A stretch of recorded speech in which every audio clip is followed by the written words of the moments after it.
le principal obstacle au bonheur, c'est nos propres pensées. C'est pas quelque chose d'extérieur à soi. Le bonheur pour moi, c'est la liberté. Pour moi, c'est très simple en fait, le bonheur. C'est juste être. Bienvenue sur le podcast C'est quoi le bonheur pour vous ? Je m'appelle Julien Perron, je suis le réalisateur du film C'est quoi le bonheur pour vous ?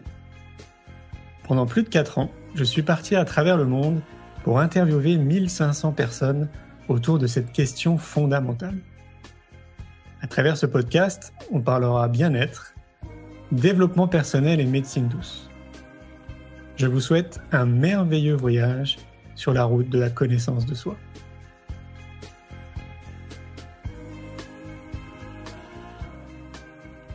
Aujourd'hui, j'ai le plaisir de recevoir Carolina Della Cuesta. Carolina est apicultrice et instructrice de yoga certifiée.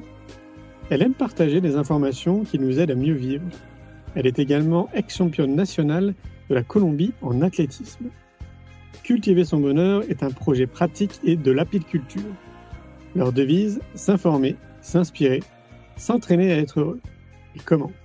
Ils proposent des rendez-vous bien-être de yoga, happy food et créativité. Je vous souhaite une belle écoute. Bonjour Carolina. Bonjour Julien. Merci de m'accueillir. Alors aujourd'hui, on est dans l'hôtel Le Pavillon qui se trouve à Paris. Alors merci à eux de nous accueillir. Alors comme je t'expliquais en amont, je réalise un documentaire depuis 3 ans maintenant qui s'appelle C'est quoi le bonheur pour vous et qui me mène à sillonner la planète et à interviewer quasiment plus de 1600 personnes. Et voilà, on m'a parlé de toi, je suis tombé sur toi aussi par hasard sur Internet, puis j'avais envie de creuser et je me suis dit, elle a forcément des choses à nous dire. Alors, c'est quoi le bonheur pour toi ? Quelle question! Je pense que c'est une question vraiment très complexe et en même temps très banale, en fait, parce qu'on parle tous de bonheur, mais finalement, qu'est-ce que c'est le bonheur? Donc, comme j'ai dit, c'est très complexe parce qu'on pourrait avoir tendance à dire le bonheur selon telle personne ou le bonheur selon telle autre, mais j'ai réfléchi un petit peu avant de venir te voir. Je me suis dit, bon, je vais essayer d'être le plus authentique possible, je ne vais pas voir ce qu'ils ont fait les autres, mais néanmoins, en fait, m'est restée en moi cette question, qu'est-ce que je veux dire pour qu'est-ce que le bonheur? Et finalement, je me suis dit, en fait, comme je travaille sur cette thématique depuis déjà pas mal d'années, et pour moi, le principe, c'est donc aller éveiller, activer, dynamiser le bonheur. Donc, qu'est-ce que le bonheur? Je me suis dit, pour moi, tout simplement, le bonheur, c'est s'entraîner à être dans le présent. Pour moi, c'est un entraînement pour être dans le présent, un entraînement pour vivre ses valeurs, un entraînement pour avoir une vie avec du sens. Okay. Voilà, c'est ça le bonheur pour moi. On retrouve ça dans les yogas. On trouve ça dans le yoga, on trouve ça dans d'autres choses aussi. Et il s'est fait qu'en fait, j'ai trouvé le yoga m'a trouvé dans son chemin, je ne sais pas, voilà, on s'est liés. Et du coup, c'est avec le yoga que je partage beaucoup de choses, mais pas qu'avec le yoga, en fait, parce qu'il y a plein de choses qui viennent, en fait, se lier à cette envie de se libérer des souffrances. Le but ultime du yoga, c'est la libération des souffrances. Donc, quand on est libre, on peut accéder au bonheur, on peut accéder vraiment à cette béatitude que c'est, je pense, le but de tout être humain. Tu crois que c'est un but ? En fait, voilà, ça c'est une autre chose. Je pense qu'on pourrait dire que c'est le but ultime et on pourrait dire non, c'est pas le but, c'est le chemin. Mais je pense que c'est un peu les deux. Je pense que c'est les chemins et en même temps c'est le but, parce que je pense qu'on est tous là pour être heureux.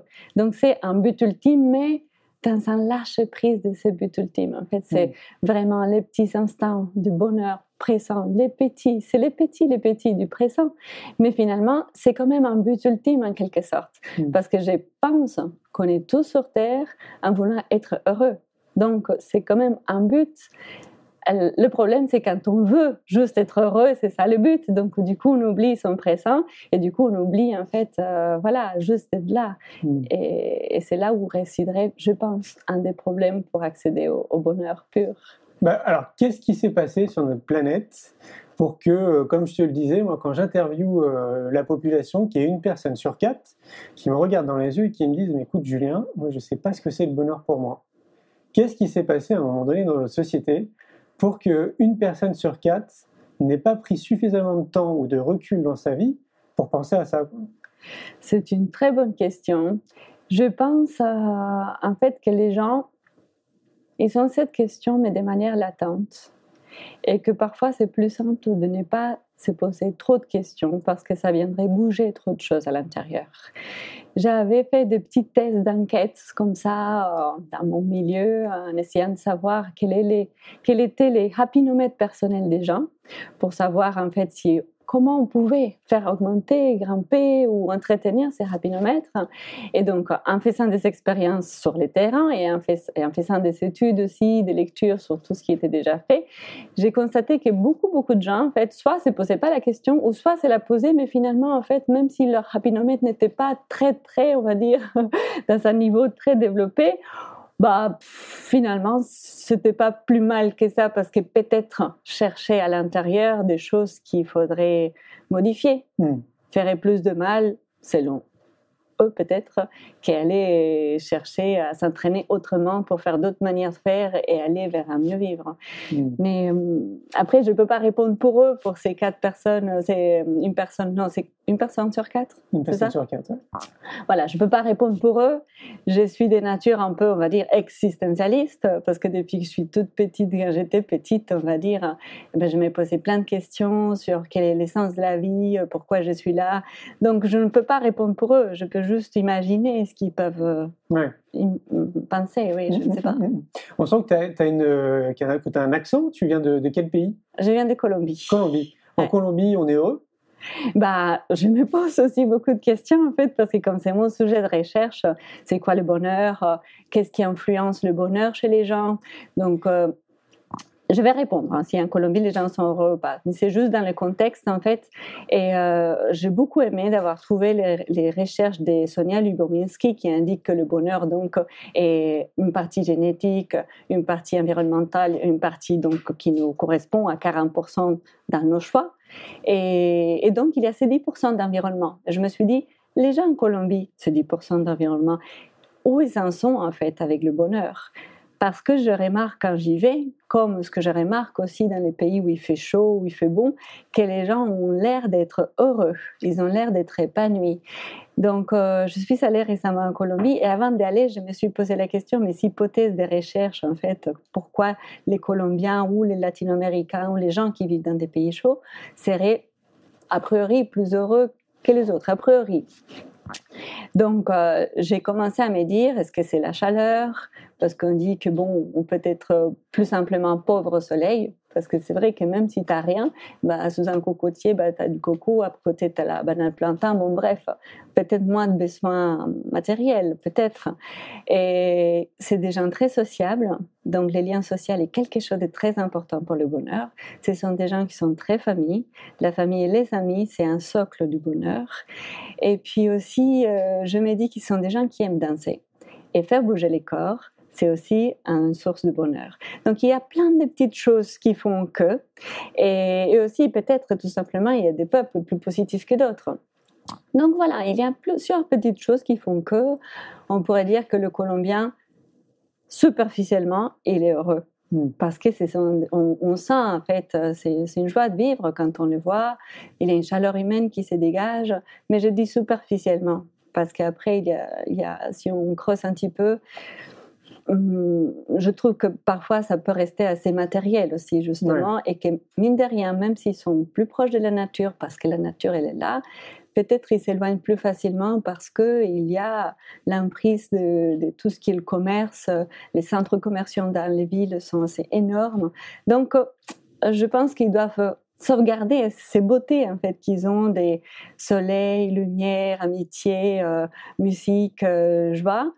Mais attention avec ces consommations extrêmes, en fait, qui peuvent vraiment faire tomber la balance un jour ou l'autre, je pense. Ouais, mais ça, on le retrouve dans beaucoup de pays qui sont en voie d'expansion, quoi. Oui. C'est surtout le tourisme, malheureusement, qui apporte ça, en fait, parce qu'il y a une course après l'argent, il y a une course après le bien matériel, et c'est le cas dans beaucoup de pays qui émergent un petit peu. On voit ça beaucoup aussi en Asie, quoi. Et j'ai l'impression que la société nous ferait croire qu'on est heureux parce qu'on possède des biens matériels, donc voilà, qu'on a un pays qui est en voie de développement, c'est un petit peu avoir, entre guillemets, on tombe dans le piège, et la réalité du terrain, c'est que non, oui, c'est clair que c'est pas en possédant des biens matériels qu'on est heureux. Après, pour l'instant, ce n'est pas dû au tourisme, parce que c'était un pays qui était assez fermé, ou en tout cas pas pour lui-même qui s'est fermé, c'est juste son image internationale qui faisait que voilà, c'était dangereux, etc. Donc personne n'y allait. Mais donc du coup, il était préservé pour ça. Donc je pense que ce contexte-là, il est bien avant la rentrée du tourisme qui arrive vraiment maintenant, parce qu'on commence à parler de plus en plus. Donc non, mais justement, méfiance, parce que ça peut agrandir peut-être ce petit risque. Mais ce qui est marrant aussi, c'est que, bon, comme tous les ans, ils font un peu des classements des pays les plus heureux, bref, sur quoi on met sur ça, mais il me semble que cette année la Colombie était juste au-dessus de la France, juste une échelle avant. Donc c'est quoi le bonheur en fait, et comment on le mesure, et puis voilà. Qui fait des tests, sur quoi il se repose. C'est clair, c'est clair. C'est toujours très compliqué, moi je trouve, ces notions, parce que voilà, qui s'en occupe, quoi. Qui sont ces personnes pour dire bah voilà, ça c'est un pays qui est heureux, ça c'est pas un pays qui est heureux, quoi. En revanche, c'est vrai que quand on va en Colombie, on sent que les gens sont... c'est fluide, en fait. Les gens, ils sont gays. Voilà. Il y a quelque chose de gai et en même temps un peu léger aussi dans l'ambiance. Non, ça ne m'étonne pas. Et c'est agréable. Ça ne m'étonne pas, tu retrouves ça quand même beaucoup en Amérique du Sud. Hein. Oui. En Argentine, au Chili, au Brésil. Tu sens qu'il y a une vraie différence culturelle avec l'Europe et notamment avec la France, et qu'effectivement, on est face à une population qui est plus joviale, qui est plus enclin, qui est plus sociale, quoi, qui est plus enclin à discuter, et qui est plus réceptive, en tout cas humainement parlant, quoi. Ça ne veut pas dire qu'ils sont plus heureux, mais ils sont plus abordables. Et aussi, il y a quelque chose d'important aussi. Si on parle de bonheur, sérotonine, tous ces neurotransmetteurs pro-bonheur, on aime les contacts. En fait, on touche très facilement les gens. Et ça, je pense que c'est important. C'est clair. C'est quelque chose d'important. On retrouve ça, par exemple, en France. Tu sais, moi, j'ai habité à Paris pendant 34 ans. Et depuis 3 ans, maintenant, je suis dans le sud de la France. Et c'est évident que le soleil participe. Ah oui. Vraiment à notre bien-être. Alors, je ne sais pas si ça participe à notre bonheur, mais en tout cas, au bien-être, c'est évident que ça change beaucoup, beaucoup de choses. Oui, ça participe au bonheur, au bien-être, en fait. Et c'est pour ça que pour contrer à des dépressions, par exemple, on dit de s'exposer à des lampes de luminothérapie. On a besoin de lumière, et puis le corps a besoin de vitamine D qu'il ne peut pas produire s'il n'y a pas de soleil. Donc, en fait, c'est chimique aussi, en fait. Et puis, le soleil, on voit bien, quand il fait beau, on sent que tout est possible, que c'est merveilleux, les choses sont plus simples. En Complètement. Fait. C'est quelque chose La vie est plus belle. Oui. C'est très curieux. Est-ce que tu fais la distinction entre bien-être et bonheur? Oui. Oui et non, en fait. J'ai fait la distinction, oui, parce que bonheur, pour moi, c'est quelque chose d'assez global. Bien-être, et je trouve que ça permet parfois de parler avec certaines personnes et que ça fasse un peu moins, parce que quand je dis bonheur, parfois c'est faire en fait un peu trop rêveur, ou un peu trop je sais pas, guerli, ou je ne sais pas en fait. Donc du coup parfois bien-être ça touche un peu plus le corps peut-être, et ça me permet parfois de parler autrement et avec un ressenti tout de suite corporel, on va dire. Même si le bien-être c'est pas corporel évidemment. C'est ça. Mais il faut voir à qui tu t'adresses aussi. Exact. C'est pour ça que je dis ça dépend. Bonheur, pour moi, ça englobe tout, en fait. C'est en quelque sorte un bien-être général. Et bien-être, le mot que bien-être, c'est être bien. Son corps, son esprit, son ensemble. Et bonheur, en fait, oui, c'est en quelque sorte un synonyme, même si je sens vraiment que bonheur, c'est quelque chose qui englobe plus, qui englobe aussi un contexte du sens qui n'a pas le bien-être forcément. En fait, bien-être, ça peut être un peu individuel, même s'il y a un bien-être collectif. Mais le bonheur, pour moi, il y a une connotation du sens, de valeur, et puis... Oui, quelque chose de bien plus profond. Qu'on comprenne bien ton profil, est-ce que tu peux nous expliquer ce que tu fais concrètement dans la vie de tous les jours? Oui, bien sûr. Alors, je dis que je suis une apicultrice. Donc, qu'est-ce que c'est une apicultrice? C'est quelqu'un qui est engagé, qui s'engage avec soi-même. Je me suis engagée avec moi-même et à vivre tous les jours pour cultiver mon bien-être, mon bonheur, et puis à le partager avec les autres. J'ai choisi de le faire en fait en utilisant 3 mots, c'est informer. Toutes ces infos que je prends à droite à gauche parce que j'adore me former. Donc je les prends pour moi, ce que je sens qui me convient, qui parle, qui pourrait parler aux autres. Et puis je les partage sous forme d'ateliers, sous forme des séances. Puis inspirer. Donc, parce que parfois, je me dis, waouh, c'est chouette. Parfois, on a les connaissances, mais il nous manque une petite touche d'inspiration. Et puis, mon troisième verbe, on va dire, c'est s'entraîner. Donc, du coup, c'est une triade. C'est s'informer, s'inspirer et s'entraîner. Et je me base sur ces trois choses pour vraiment cultiver le bien-être, dynamiser le bien-être à l'intérieur. Donc, déjà de moi, comme je l'ai dit, mais des autres personnes qui sont là. Parce que je pars du principe que parfois dans la vie, il peut nous manquer des informations. Voilà, c'est comme ça. Et qu'en les acquérant, on peut les mettre en pratique pour son bien-être. Tout simplement, par exemple, en apprenant à respirer. C'est tout bête. Mais on a oublié de respirer, par exemple, comme beaucoup de gens. Du coup, c'est une information qui devient technique, que je peux apprendre. Du coup, je peux voir que quelqu'un d'autre, en apprenant à respirer, est devenu plus épanoui. C'est une inspiration. Et du coup, je me dis, en fait, OK, j'ai ces infos, j'ai cette inspiration, mais maintenant, c'est à moi de m'entraîner. Donc, je m'entraîne. Et je m'entraîne à bien-être. Donc, c'est un projet. Je suis une apicultrice, donc une personne dédiée à cultiver le bien-être, le bonheur. Et puis quoi? Qu'est-ce que j'allais dire? J'ai oublié ce que j'allais dire. Prof de yoga? Oui. Et prof de yoga, et ce que j'allais dire, en fait, c'est que Non, j'ai oublié ce que j'allais dire. Ça arrive. Alors, attends, je reprends, en fait. Non, en fait, oui, je peux dire que je suis une apicultrice, Ouais, que ce que j'aime bien, c'est informer, inspirer et s'entraîner. Et que j'utilise le yoga comme outil fil conducteur. Et quoi d'autre, en fait? Qu'est-ce que je pourrais dire? Il y a une différence entre happy chief et apicultrice? Oui, Ouais. c'est pas du tout la même chose, en fait. Non.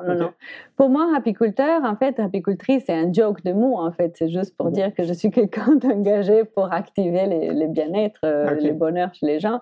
Et les happiness officers, c'est ça? Happiness officer.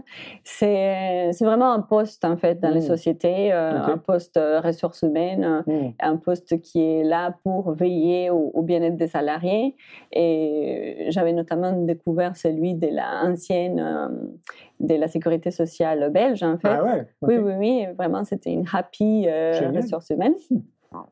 Et elle avait fait plein d'études sur le fait que ramener le bonheur au travail, c'était vraiment quelque chose d'important. Ouais. Et je m'inspire pas mal de ces phrases pour ramener justement la apiculture aux entreprises. D'accord. Donc ton public, c'est le monde de l'entreprise? Non, pas du tout. Non. Mon public, c'est toute personne qui souhaite en fait tout simplement cultiver son bonheur, activer son bien-être.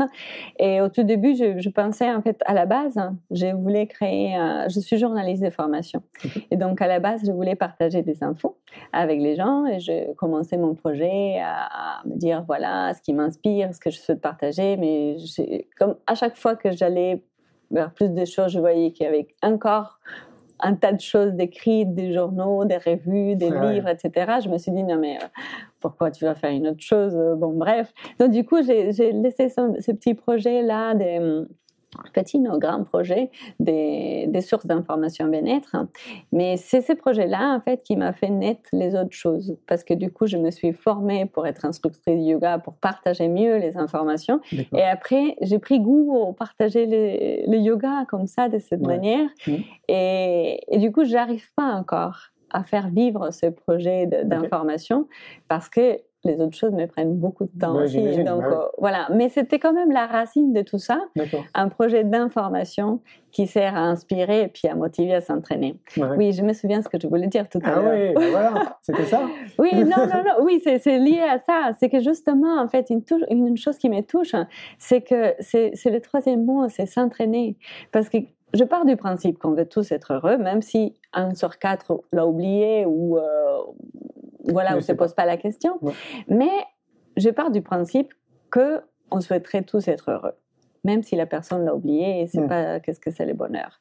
Mais je pars du principe que pour être heureux, pour beaucoup de personnes, parce qu'ils n'ont pas cette partie génétique pro-bonheur déjà très développée, on doit s'entraîner, tout simplement.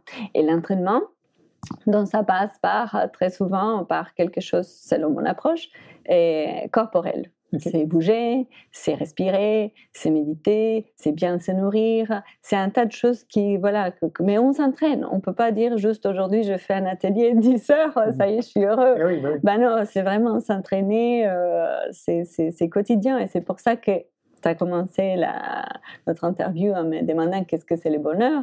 Ben, pour moi, le bonheur, c'est s'entraîner. C'est un entraînement à mieux être, à mieux vivre. C'est un entraînement permanent et pour être dans le présent, à chaque action pro bonheur. Qu'est-ce que je peux faire aujourd'hui pour être bien?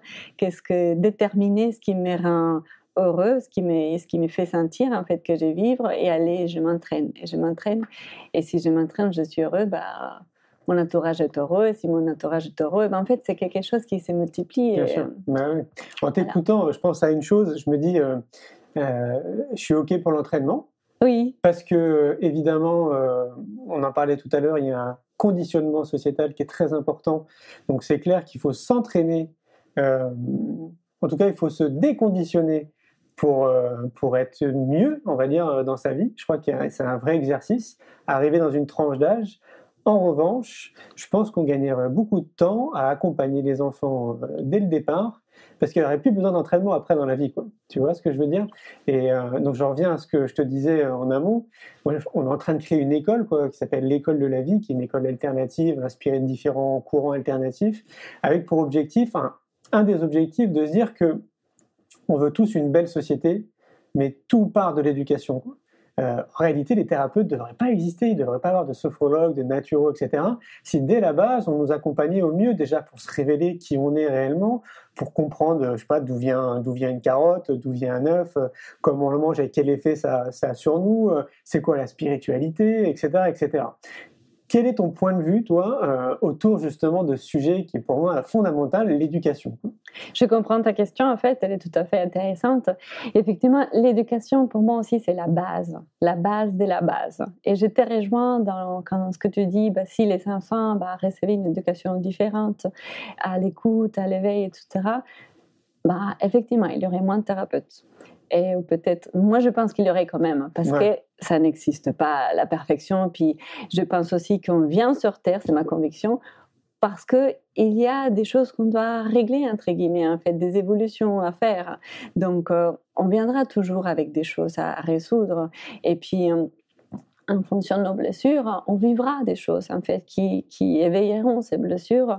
Et donc c'est un constant en fait, on évolue constamment. Après, je pense que si on a une éducation intelligente quand on est enfant, eh ben on pourrait dire c'est souffrance et on pourrait évoluer beaucoup plus vite. Ça, c'est clair. Ça, c'est clair. Donc, pour moi, l'éducation, c'est la base, je te rejoins.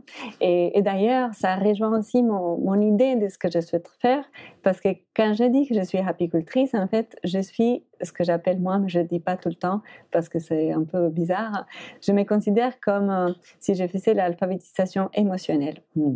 Parce que, justement, je trouve que parfois, voilà, dès l'enfance, on a récolté des choses en fait qui n'étaient pas forcément porteurs vers le haut, et du coup, bah voilà, on doit se rééduquer. C'est dommage parce qu'effectivement, on pourrait déjà gagner du temps, quoi. Oui, c'est clair. Mais je pense que c'est gagner du temps. Ce n'est pas, on peut pas. L'être humain, il est trop complexe pour dire que même avec une super éducation, donc on fera des êtres humains. Non, je pense qu'on pourra dire, waouh, on aura grande chance d'avoir des épanouissements. Ouais, mais le bonheur, ce n'est pas juste waouh, tout est magnifique. Le bonheur, c'est voilà, et la vie est en déséquilibre tout le temps. C'est voilà, se balancer et aller. Tu vois ce que je veux dire? Oui, je vois ce que tu veux dire, mais fondamentalement, si dès le départ, on sait au mieux accompagner les enfants pour se révéler vraiment de ce qu'ils sont. Je donne un exemple. Imaginons que tu es né dans une famille d'avocats, il y a de fortes chances que tu deviennes avocat. Mais imaginons, toi, tu n'as pas du tout la fibre à être avocat, mais par contre, tu adores toucher le bois, tu adores le polir, et puis finalement, tu es doué, tu as vraiment à faire des sculptures. Et c'est là-dedans dans lequel tu dois te lancer, c'est pas avocat. Tu vois ce que je veux dire? Ouais. Et moi, je pense que ça, c'est un point important, parce qu'on est quand même dans une société qui tourne autour de l'argent. On a besoin de travailler pour gagner de l'argent. On est quasiment 8 heures par jour au travail. Autant faire se peut que d'avoir un travail qui apporte un bien commun, mais dans lequel surtout toi, tu t'épanouisses, quoi. avant de gagner de l'argent. Et je crois que c'est ça, en fait, un des points qui est super important, c'est de résoudre déjà ça. Donc, si on nous accompagne au mieux quand on est petit, il y a de fortes chances qu'on puisse contribuer à un monde meilleur, donc à un bien commun, à travers ce qu'on est, tout simplement. Mais bien sûr, je te rejoins complètement. Après, ça ne veut pas dire que seras heureux, en fait. C'est pas parce que tu auras beaucoup de chance, en fait, quand tu fais... Parce que je pense qu'on ne se réduit pas qu'à faire. Tu vois ce que je veux dire? Ce n'est pas juste parce que j'ai un métier qui me plaît que voilà. En fait, parce que si tu n'as pas de métier aujourd'hui, alors tu n'existes pas. Alors, c'est pas un métier, c'est un outil qui permet de participer à un bien commun. Oui. C'est-à-dire à quelque chose de positif dans la planète. Tu parlais de transmission, tu parlais d'inspirer, tu vois. Ça, je pense que ça, fondamentalement, ça te rend heureux. Pourquoi? Parce que tu apportes du bien aux autres. Alors, je te rejoins. Et en yoga, on parle de la loi de Dharma. C'est la loi de l'objectif existentiel. Et je suis complètement d'accord avec toi quand en fait, tu dis faire quelque chose qui apporte aux autres, trouver, en fait... Pour moi, c'est trouver vraiment ta raison d'être, ton objectif existentiel, peu importe, en fait, ce qu'est les a priori commerciaux de la société d'aujourd'hui, mais pouvoir t'épanouir avec ton expression, ton sens, en fait, pouvoir les vivre tous les jours. Oui, je pense que ça rend les gens heureux. Je suis persuadée. Ouais. Ça, c'est clair. J'ai vraiment le sentiment que c'est quasiment une des clés, quoi, en gros, pour tendre vers le bonheur, quoi, si tu veux. Quoi. Oui. Et il y a quelque chose qui me plaît beaucoup aussi dans cette loi de Dharma, c'est que en fait, tu peux trouver ce qui a du sens pour toi et tes valeurs, pourquoi tu es fait en fait dans cette vie, même si tu peux avoir plusieurs talents. Mais l'effet de découvrir un de tes talents, on va dire, quelque chose qui te fait vraiment vibrer, aller vers l'avant, mais qui est un lien avec comment tu pourrais aider les autres. Un lien vraiment direct avec comment tu participes pour le bien-être de ce qui t'entoure. C'est ça. Ouais. Il y a, je ne sais pas si tu connais David Laroche. Non. Qui dit une chose, lui il parle de génie, il dit qu'on a tous un génie en nous. Oui. Moi je parle d'excellence, je trouve qu'on a tous un point d'excellence. Quoi. Et c'est exactement ce que tu dis. Quoi. Et c'est exactement ce que je dis depuis 15 ans. Il faudrait mettre notre excellence ou notre génie à contribution pour les autres. Quoi. C'est clair. Ouais.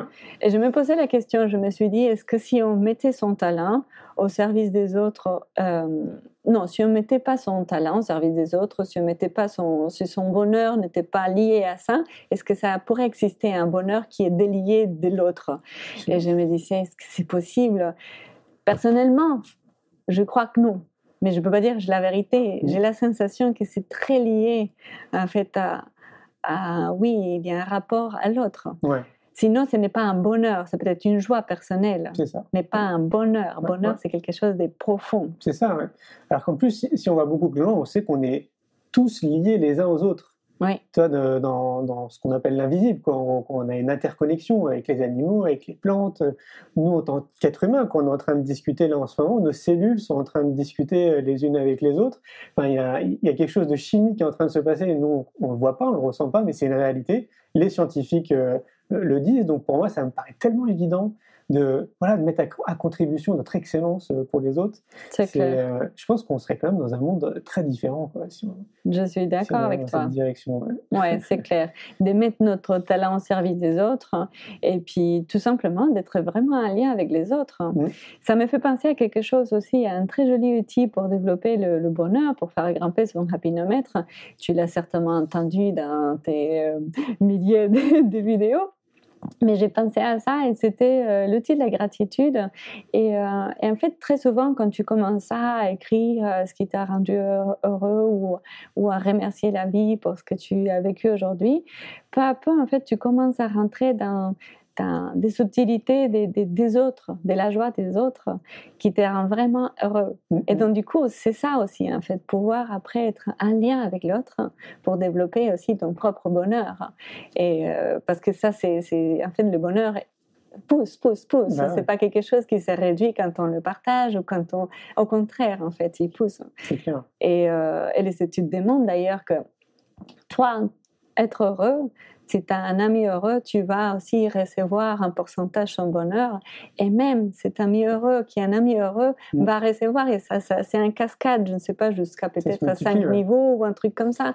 C'est énorme. C'est génial. Et toi heureux, ton voisin heureux, ton bâtiment heureux, ton quartier heureux, etc. C'est clair. Même si voilà, on peut être un peu rêveur comme ça, mais c'est aussi une logique. Oui, mais c'est bien de le souligner, parce que ça veut dire quoi? Ça veut dire ce que dit Gandhi, quelque part. C'est soit le changement que tu as envie de voir dans le monde. Donc si tu as envie d'avoir un monde autour de toi qui est heureux, bah, cultive d'abord ton propre bonheur et cultive la gratitude, etc. Oui, ça c'est sûr, quoi. Exact. Tout part de nous. Exact, tout part de nous. Et effectivement, quand tu dis cultive d'abord ton bonheur, c'est vrai que d'abord, on doit penser à soi, à son propre bonheur. Pour pouvoir en fait aider mieux les autres, pour pouvoir qu'on soit tous... Parce que parfois, en fait, on pourrait avoir tendance à dire « Ah voilà, je vais t'aider pour ton propre bonheur », mais...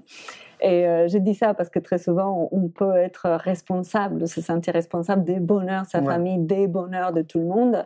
Et puis finalement, en fait, s'oublier soi-même. Bah oui, c'est ça. Ouais. Et j'aime la phrase, en fait, quand on prend un avion, on te dit, bah voilà, s'il arrive quelque chose, mets d'abord ta masque avant de pouvoir aider les autres. Donc d'abord, cultive ton propre bonheur, qu'il soit véritable, entraîne-toi. Et puis voilà, c'est un travail très personnel, même si on peut se sentir accompagné par sa famille, par sa communauté, etc. Mais cultiver son bonheur, c'est un travail intime dans le groupe. Ouais. En t'écoutant, j'entends les gens qui vont regarder l'interview vont dire « Ok, bah alors je commence quand? Je fais quoi ?»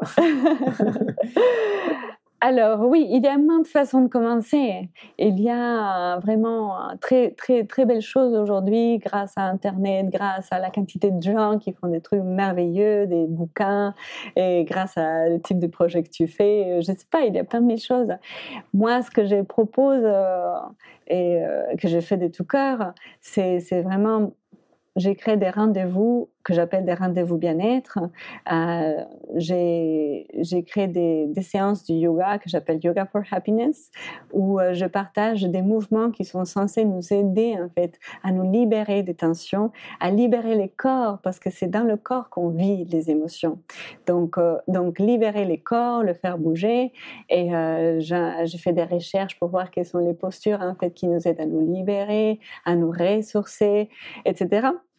Je suis une formation en yoga thérapie vraiment pour aussi approfondir un peu plus sur ça. Donc, ce sont des séances de yoga que j'appelle Yoga for Happiness. Ce sont des rendez-vous mensuels que j'appelle les rendez-vous des happyculteurs, où une fois par mois, on a une thématique développement personnel et du yoga. Et après un temps d'échange, c'est un moment convivial pour voilà, nous voir, qu'est-ce qu'on a échangé, etc. Et j'ai un rendez-vous saisonnier, donc 4 fois par an, et où je lis les Yoga for Happiness avec une thématique développement personnel, et un repas des Happy Food, où j'ai écrit des recettes avec des ingrédients qui sont censés nous aider en fait à nous stimuler positivement. On co-crée ces repas ensemble, donc c'est un moment convivial d'échange. On apprend à utiliser des ingrédients sains, parce que je veux que ce soit sain. Et du coup, après, on partage à nouveau. Donc, c'est 4 heures, ça, par exemple. Et c'est par saison, parce que j'aime bien, ça c'est une petite inspiration, l'Ayurveda, j'aime bien suivre ces rythmes des saisons, même si je viens d'un pays où il n'y a pas de saison. Ma ville s'appelle la ville de l'éternel printemps. Mais je suis là et j'ai appris à aimer les saisons et j'ai appris à écouter mon corps qui vit aussi dans les saisons. Donc, je propose un rendez-vous saisonnier là de l'hiver. Et après chaque saison, en fait, c'est 4 heures, yoga et happy food. Ça dans un shaker et on partage un moment vraiment convivial. Ouais, c'est sympa. Si je résume ce que tu es en train de dire, ça voudrait dire en fait que la nourriture, c'est important. Oui. Que bouger son corps, c'est aussi important. Oui. La gratitude, c'est un point aussi très important. Oui. J'en oublie. La méditation. Oui, en fait, quand on voit les branches du yoga, on peut dire qu'il y avait vraiment qu'il y a beaucoup de sagesse dedans, parce qu'il y a des valeurs à soi, des valeurs pour la société. Il y a les postures, les asanas, donc bouger les corps. Il y a la respiration, présence, un outil de présence. Il y a la méditation, un outil de présence. Et il y a vraiment être dans ses sens. Il y a vraiment... Donc, c'est respirer, bouger, et les actions pour soi, bonnes, positives, bien manger, avoir de bonnes pensées, donc pensées positives, c'est autosuggestion positive, etc. Et donc voilà, c'est plusieurs choses. Mais si on pourrait les résumer, je dirais que dans ce que je propose aujourd'hui, c'est bouger, respirer, méditer, relaxer, bien manger, avoir une conscience écologique pour soi et pour les autres. Ce qui me paraît que du bon sens, quoi. Oui, pour moi aussi. Et puis ce qui est très beau aussi, c'est que l'univers m'a amené à pouvoir proposer aussi ça aux entreprises. Et je trouve ça génial, parce que du coup, j'ai fait la rapiculture en entreprise. Et ça fonctionne. Ouais, donc du coup, c'est vraiment un créneau très beau qu'au début, je ne pensais pas. Parce qu'au début, voilà, je venais d'une entreprise. J'aurais souhaité avoir des séances de rapiculture dans mon entreprise. Mais voilà, ce n'était pas possible. Et donc du coup, quand je suis sortie au monde comme ça, avec mon projet de rapiculture, j'ai créé une société qui s'appelle Akashic Productions. C'est une agence dédiée à l'activation du bonheur. Et je ne pensais pas vraiment me dédier au monde de l'entreprise. Je pensais, voilà, partager ça avec les gens, en fait, voilà, qui étaient comme moi, comme ça. Et puis, au fur et à mesure, en fait, je m'oriente à pouvoir partager cette entreprise que je trouve très beau parce que, du coup, c'est un vrai laboratoire vivant. Tu m'étonnes. Comment on peut, en fait, faire bouger les choses, bouger son corps, bouger son esprit dans le sens pour amener un rapidomètre un peu plus, plus... C'est évident. D'autant plus qu'on est, comme on le disait, on est 8 heures par jour quand même, dans une entreprise, quoi. Donc on a intérêt à être bien quand même. Exact. Et là encore, on retrouve l'intérêt collectif. On est bien. Donc, on aime ce qu'on fait aussi. Bon, peut-être pas, on n'est pas obligé d'aimer en fait ce qu'on fait, mais au moins peut-être on peut se poser la question. C'est ça. Si c'est pas ça, donc du coup je change, je bouge, exactement. Et du coup ça c'est déjà un grand bienfait pour soi. C'est clair. Et du coup voilà, un bien-être pour soi qui est ressenti collectivement. C'est plutôt des petites entreprises qui s'intéressent à ça ou ça peut être des gros groupes? En fait, j'ai eu beaucoup de chance. Et je dis beaucoup de chance parce que ça m'a aidé à démarrer dans mon projet. C'était des mutuelles, en fait, donc des grandes sociétés qui m'ont fait confiance. Okay. Et du coup, après, c'était bouche à oreille. Après, ça va vite. Voilà. Après, bien sûr, ça, c'est possible pour de petites, moyennes et grandes sociétés. Tout le monde, voilà. C'est juste que je dis que j'ai eu la chance parce que j'aime bien les laboratoires avec une certaine quantité de personnes. Ah oui, c'est évident. Et puis aussi, j'aime bien pouvoir motiver les gens. Ce qui est chouette, c'est là, tu sèmes des graines à tout va. Exact. Tu utilises un mot que j'aime bien, c'est semer des graines, parce que c'est ça, en fait. Tu sèmes des graines. Après, peut-être elles poussent, peut-être pas, mais peut-être si elles poussent, c'est génial. Ben, c'est ça, ouais. Est-ce que tu aimes bien les citations? J'aime bien les citations, oui. Est-ce que tu en as une que tu aimes bien? Alors, j'ai une que j'aime bien, oui, j'ai plusieurs que j'aime bien. Je partage souvent des citations avec mes rapiculteurs, surtout en entreprise. Et il y a une, mais elle est très courante, en fait, c'est la toute dernière que j'ai utilisée. C'était fais bien à ton corps pour que ton âme ait envie d'y rester. Elle est forte, c'est vrai. Et puis, rejoint aussi, faire du bien à son corps, c'est bouger, c'est respirer, c'est relaxer, voilà. Elle est intéressante, elle est très belle. Et puis, ça rejoint aussi bien manger, en fait. Voilà. Et oui, non, elle est chouette. Sinon, il y a une autre que j'ai partagée récemment aussi, c'était d'Albert Einstein, c'était « La vie, c'est comme une bicyclette, il faut pédaler pour rester en équilibre ». Donc voilà, des petites choses comme ça. J'aime les citations parce que c'est une inspiration. C'est une inspiration et ça motive, en fait. Ça donne envie, ça relance quelque chose à l'intérieur. Donc, j'en ai plein, mais je n'ai pas une très bonne mémoire pour les citations. Moi, je recommande souvent de mettre des citations chez soi. Oui. Que tu les vois régulièrement, des citations qui t'inspirent. Oui. Parce que je crois que ça rentre dans l'inconscient. Et que ça participe à aller vers tes objectifs. Bien sûr. En yoga, on appelle ça des sankalpas aussi, de faire sa petite phrase. Bon, les citations sont les autres. Ton sankalpa, ça peut être ta propre phrase à toi. Mais je fais un peu mélange des deux. Là, devant mon bureau, j'ai je transforme peut-être, mais c'est genre, et choisis un métier qui te fasse plaisir et tu n'auras pas à travailler un seul jour de ta vie, ou quelque chose comme ça, en fait. Bon, je retiens l'essence de situation après. Merci Carolina. Oui, à toi. Un grand merci pour votre écoute. J'espère que vous avez passé un bon moment avec nous. Je vous invite à prolonger l'expérience en regardant mon film « C'est quoi le bonheur pour vous ?» Vous le trouverez assez facilement sur YouTube.